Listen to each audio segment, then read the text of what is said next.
दूसरा पित्त का हिस्सा बहुत क्लियर है, एकदम स्ट्रेट फॉरवर्ड है कि घी ज्यादा खाएंगे पित्त आपका हमेशा सम रहेगा। और ज्यादा घी खाने का जो समय है वो बारिश के दिनों में और ये जो गर्मी के दिन होते हैं ना, उस समय घी ज्यादा खाइए ताकि पित्त को कंट्रोल करके रखे। और वात के लिए मैं पहले ही बता चुका हूं, शुद्ध पित्त। अभी ये जितनी बात है आप सोचो कितनी सरल है, बस हमें अपनी जीवन शैली में थोड़ा बदलाव करना है। जीवन शैली में बदलाव से पहले मन में संकल्प लेना है कि जी हम तो ऐसे ही चलेंगे, दुनिया जिधर जाए जाए हमें उससे मतलब नहीं, हम तो ऐसे चलेंगे। तो ये 3 चीजें अगर आपने देख ली तो बहुत अच्छा है। अब थोड़ा आगे चलें, अब और दूसरी चीजों पे मैं चलता हूं कि और कौन कौन सी चीजें हैं जो आपके आसपास हैं और आपके वात पित्त कफ तीनों को सम पे लाने में मदद कर सकती है। ये तीनों समभाग में रहें तो अच्छा होता है। और कौन कौन सी चीजें हैं? तो भागवती जी कहते हैं रसोई के बाहर जाने की जरूरत ही नहीं, सब वहीं है। भागवती जी ने एक सूत्र लिखा है, दुनिया का सबसे बड़ा औषधि केंद्र हमारा रसोई घर है। सबसे बड़ा औषधि केंद्र रसोई घर है। अब दुर्भाग्य से हम रसोई में जिनको मसाला कहते हैं ना, मसाला, वहां मसाला कुछ नहीं है, सब औषधि है। मसाले का और औषधि का अंतर मालूम है? ये मसाला तो शब्द ही भारत का नहीं है, पहले तो ये बता दूंगा।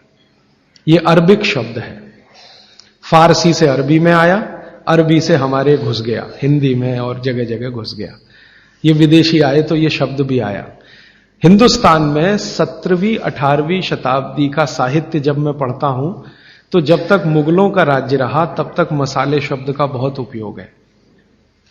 मुगलों के राज्य के पहले एक भी जगह किसी भी शास्त्र में मसाला नहीं है।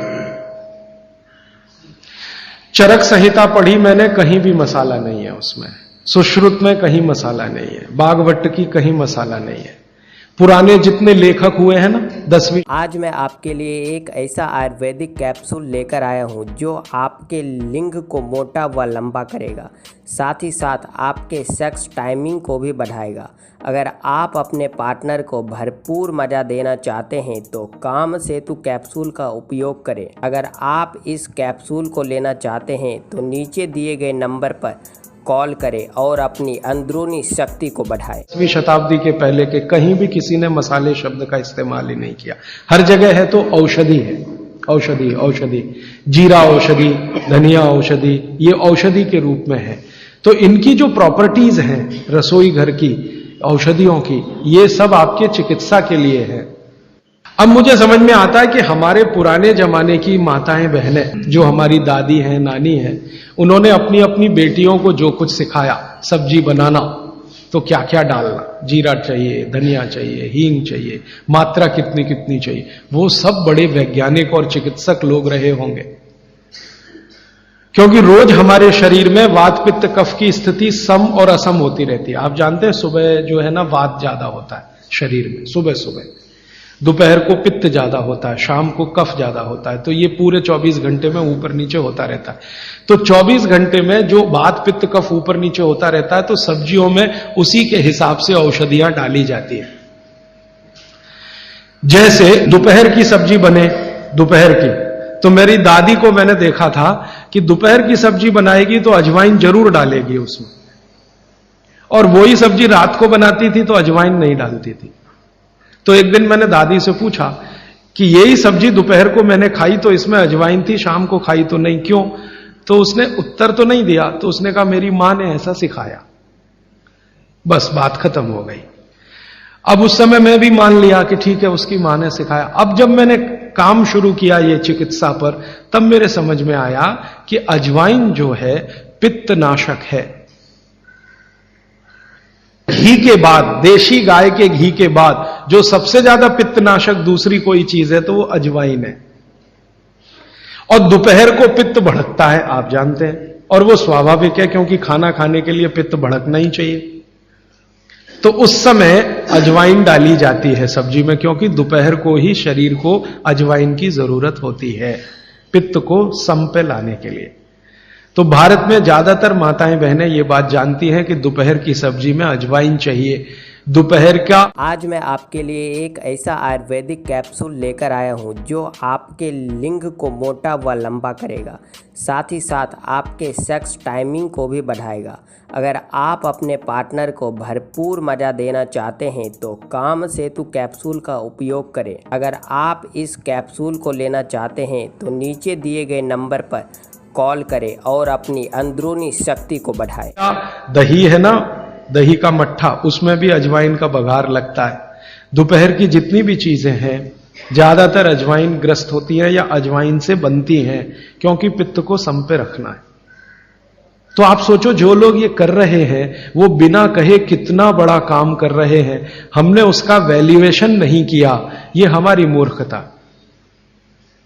हमारे यहां तो एक बहुत बड़ा दुष्कर्म इस देश में हुआ है। अंग्रेजों के हम गुलाम हो गए तो सब कुछ हम भूल गए, अपनी चीजें। अंग्रेजों ने जो सिखाया वही हमें याद है। तो हम जीडीपी का कैलकुलेशन करते हैं अंग्रेजों के फॉर्मूले से। जीडीपी निकलता है इस देश का, ग्रॉस डोमेस्टिक प्रोडक्ट। तो मैंने बहुत बार इस देश के अर्थशास्त्रियों से पूछा कि जीडीपी में आप विचित्र विचित्र कैलकुलेशन करते हैं। जैसे भारत की पुलिस है, उस पर जो खर्चा हो रहा है वो जीडीपी का हिस्सा है। अगर चोरियां बढ़ी, डकैतियां बढ़ी तो पुलिस का खर्च बढ़ेगा तो जीडीपी बढ़ेगा। और प्रधानमंत्री छाती ठोक के कहेगा मेरे जमाने में जीडीपी 10% से ऊपर बढ़ गया। सो व्हाट, पुलिस का खर्च बढ़ गया, माने चोरियां बढ़ गई, डकैतियां बढ़ गई, अत्याचार बढ़ गए, अनाचार बढ़ गए तो जीडीपी बढ़ गया। तो क्या बड़ी बात है। तो हमारे जो जीडीपी के कैलकुलेशन है बड़े विचित्र हैं। इसमें चोरी हो, डकैती हो, लूट मारी हो तो जीडीपी बढ़ेगा, लेकिन माताएं बहनें घर में जो करती रहती हैं वो जीडीपी में है ही नहीं, कैलकुलेशन ही नहीं है उसका। भारत सरकार कोई कैलकुलेशन नहीं करती कि किसी माँ ने 1 किलो पापड़ बना दिए तो जीडीपी बढ़ा कि नहीं। तो कहते हैं जी मालूम नहीं बढ़ा कि नहीं बढ़ा, क्योंकि कैलकुलेशन नहीं है। किसी माँ ने दाल की बड़ी बना दी 5 किलो दाल की तो जीडीपी बढ़ा कि नहीं बढ़ा। आपका मन क्या कहता है, बुद्धि क्या कहती है, बढ़ा कि नहीं बढ़ा। किसी ने बड़ी बना दी, किसी ने पापड़ बना दिए, किसी ने कुछ बना दिया, किसी ने गोंद के लड्डू बना दिए, किसी ने मावे का कुछ बना दिया, तो जीडीपी तो बढ़ ही रहा है, लेकिन हम कैलकुलेट नहीं कर रहे हैं उसको। क्योंकि अंग्रेजों के यहां महिलाओं का किया हुआ काम महत्व का नहीं माना जाता। अंग्रेजों के यहां ये जो अंग्रेज जात है ना दुनिया में, ये महिलाओं के किए हुए काम को काम ही नहीं मानती।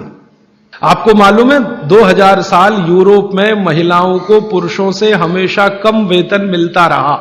और आज मैं आपके लिए एक ऐसा आयुर्वेदिक कैप्सूल लेकर आया हूँ जो आपके लिंग को मोटा व लंबा करेगा, साथ ही साथ आपके सेक्स टाइमिंग को भी बढ़ाएगा।